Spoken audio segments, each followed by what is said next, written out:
క్లియర్గా వెనుకబడిన తరగతులకు 2025-26 బడ్జెట్లో మనం 11,500 కోట్లను కేటాయించుకున్నాం అని చెప్పి అనుకున్నాం సార్. దానికి ఇప్పటివరకు ఎంత ఖర్చు చేసిరంటే 11,000 కోట్లలో కేవలం 2,426 కోట్ల 20 లక్షలు ఖర్చు చేయబడిందిగా చూపిస్తాం సార్ ప్రభుత్వం.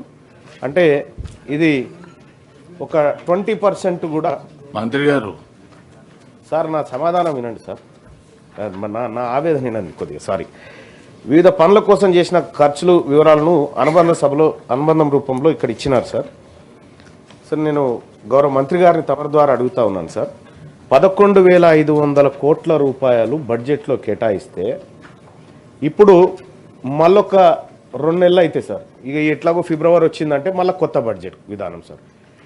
ఈ మిగిలినటువంటి దాదాపు 9,000 కోట్ల రూపాయలు 9,000 కోట్ల రూపాయలు బడ్జెట్లో ఖర్చు పెట్టలేదు ఇప్పటి వరకు. ఈ నెల 2 నెలల్లో ఎట్లా ఖర్చు పెడతారు సార్, నాకు అర్థం కాలేదు. ఇదొకటి సార్.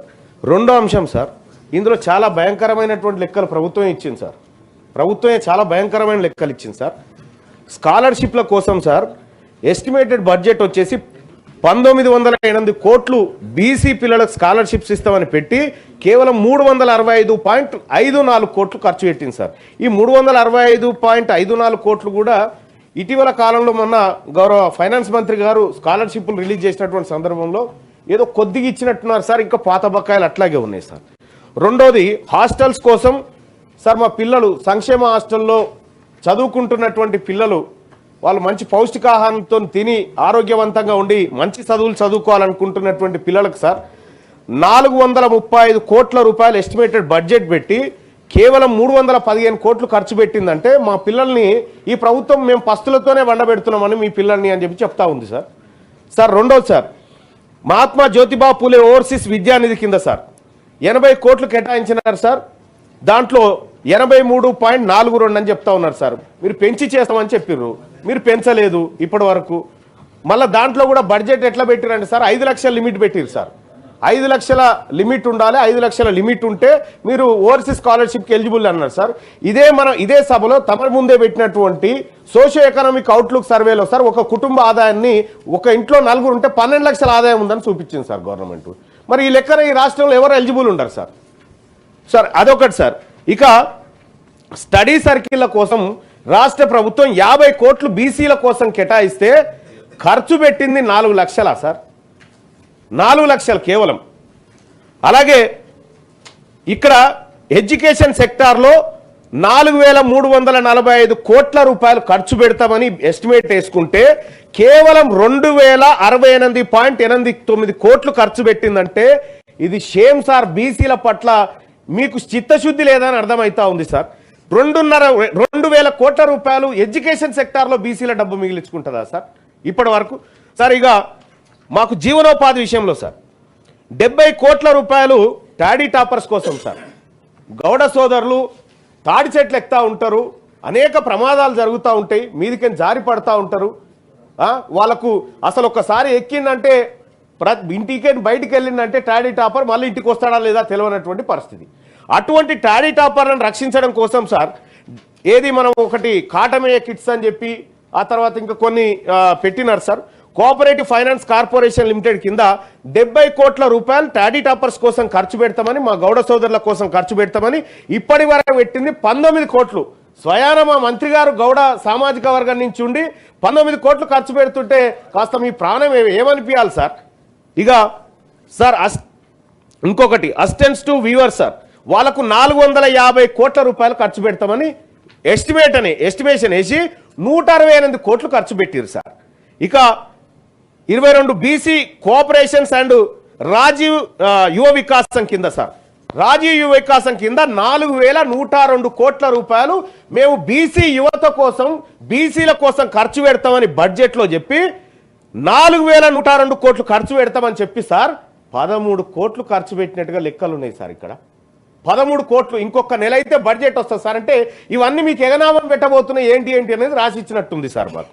ఇక్కడ సార్ మా జీవనోపాధి కోసం 4,622 కోట్ల రూపాయలు కేటాయించి ఖర్చు పెట్టింది 201 కోట్ల రూపాయలు సార్. షేమ్ సార్ ఇది. ఇక సార్ సోషల్ సెక్టార్కి వస్తే సార్ కళ్యాణ లక్ష్మి కింద సార్ మా బీసీ బిడ్డలకు పేదవాళ్లకు పెళ్లి చేసుకుంటే వాళ్ళకు ఏదో ప్రభుత్వం అందించేటువంటి చేయుత ఏదో అప్పుడే మేనమామ కట్నం అదో ఇదో అని చెప్పి 2173 కోట్ల రూపాయలు ఈ ఆర్థిక సంవత్సరంలో కేటాయించుకుంటే ఇప్పటి వరకు ఇచ్చింది 108 కోట్లు సార్. పెళ్లి చేసుకొని ఏం చేస్తామంటే ఎట్లా సార్? పెళ్లిళ్ళు జరుగుతలేవా సార్? సార్ ఎప్పుడు సార్? ఇప్పుడు కళ్యాణ లక్ష్మి ఇప్పుడు పెళ్లి చేసుకుంటే సార్ సార్ తమరు కూడా అనేక సందర్భాల్లో కూడా చూసిరు. ఇప్పుడు పెళ్లి చేసుకుంటే అప్పుడు ఉన్నటువంటి గవర్నమెంట్ ఏమో పెళ్లి రోజే మేము తీసుకొచ్చి ఇస్తామని చెప్పి అప్పుడున్న గవర్నమెంట్ చెప్పింది. ఈ గవర్నమెంట్ ఇప్పుడు పెళ్లి చేసుకుంటే కళ్యాణ లక్ష్మి చెక్కు ఆ పెళ్లి చేసుకున్న దంపతులకు పిల్లగాడు పుట్టి వాడే పోయి అందుకొచ్చే పరిస్థితికి వచ్చింది సార్. ఎప్పుడు వస్తుందో తెలియదు చెక్కు. ఇక ఆదిలాబాద్ జిల్లాలో సార్ ఈ కళ్యాణ లక్ష్మి కార్డు కూడా మా బీసీలకు రావాల్సిన దాంట్లో ఒక ముసలామెకి పెళ్లి చేసిరు సార్. 65-70 ఏళ్ళ ముసలామె పెళ్లి చేసి చెక్ ఎత్తుకపోయారు సార్ ఒకసారి. ఇట్లా అదో దుర్వినియోగం మళ్ళా. సరిగా commission for backward classes and dedicate commission కోసం సార్ అంటే బీసీల లెక్కలు తీయడం కోసము లేకపోతే బీసీల స్థితిగతులు బీసీల పట్ల ఒక కమిషన్ ఏర్పాటు చేస్తే 21 కోట్ల రూపాయలు దానికి కేటాయించి సార్ 3,49,00,000 ఖర్చు పెట్టారు సార్. అంటే ఇక్కడ సార్ సోషల్ సెక్టార్కి వచ్చేసరికి 2,194 కోట్ల రూపాయలు ఖర్చు పెడతామని బడ్జెట్లో చెప్పి కేవలం 112 కోట్ల రూపాయలు ఖర్చు పెట్టింది సార్ ఈ ప్రభుత్వం. ఇక అలాగే sir constructions of Bhavan sir ఇక మాకు అనేకమైన భవనాలు కుర్మ భవనము గొల్ల భవనము మున్నూరుకా భవనము ఇట్లా ఎక్కడెక్కడి భవనాలన్నీ గతంలో ఆ ల్యాండ్ అలకేట్లు చేసినారు సార్. ఆ మూసి పక్క పొంటి ఉండేటి అన్ని మాయే. ఆ భవనాల కన్స్ట్రక్షన్ కోసం 100 కోట్లు కేటాయిస్తున్నామని బడ్జెట్లో పెట్టింది సార్. ఒక్క రూపాయి ఎందుకు పెట్టలేదు సార్? ఎందుకు ఖర్చు చేయలేదు సార్? ఒక్క రూపాయి కూడా ఎందుకు ఖర్చు చేయలేదు సార్ ఈ ప్రభుత్వం? సార్ ఇంకొకటి ఎస్టాబ్లిష్మెంట్స్ అండ్ శాలరీస్ సార్ 143 కోట్ల రూపాయలు దీనికోసం ఖర్చు చేస్తామని 43 కోట్లు సార్. ఇట్లా ఈ ఆర్థిక సంవత్సరంలో 11,405 కోట్ల రూపాయలు ఖర్చు చేస్తామని ఈ తెలంగాణ ప్రభుత్వం బీసీలకు హామీ ఇచ్చింది సార్. బడ్జెట్లో 11,405 కోట్లు ఖర్చు చేస్తామన్న ప్రభుత్వం మరొక నెల అయితే ఆర్థిక సంవత్సరం ముగుస్తుంది. ఖర్చు చేసింది కేవలం 2,426 కోట్లు సార్. ఏం సమాధానం చెప్తారు సార్ ఈ ప్రభుత్వం బీసీలకు? ఎక్కడ సార్? ఇక్కడ పేరుకేమో 11,000 కోట్లు పెట్టాం మనం. అదే కామారెడ్డి డిక్లరేషన్లో ప్రతి ఏడాది 20,000 కోట్ల రూపాయలు ఖర్చు పెడతాం బడ్జెట్లో పెడతామని కాంగ్రెస్ పార్టీ హామీ ఇస్తే కదా సార్ మేమందరం వచ్చి చేరింది. మేము బీసీలమంతా ఎందుకు ఓట్లేసినాం సార్ కాంగ్రెస్ పార్టీకి? కామారెడ్డి డిక్లరేషన్లో కాంగ్రెస్ పార్టీ 20,000 కోట్ల రూపాయలు ప్రతి ఏడాది చొప్పున 5 ఏళ్ల పాటు 1,00,000 కోట్లు ఖర్చు పెడతామన్నా సార్. 1,00,000 కోట్లు ఖర్చు పెట్టే ప్రభుత్వం ఇదేనా సార్? ఇట్లనే ఉంటుందా? కేవలం 11,000 కోట్లు పోయినసారి కూడా 9,000 కోట్లు పెడితే ఆ రోజు గౌరవ్ సార్ మీరే అవకాశం ఇచ్చినారు, మీరు మాట్లాడినండి మీ వాయిస్ రావాలి అని చెప్పి ఆ రోజు అవకాశం ఇస్తే ఆ బడ్జెట్లో ఖర్చు పెట్టింది లేదు సార్.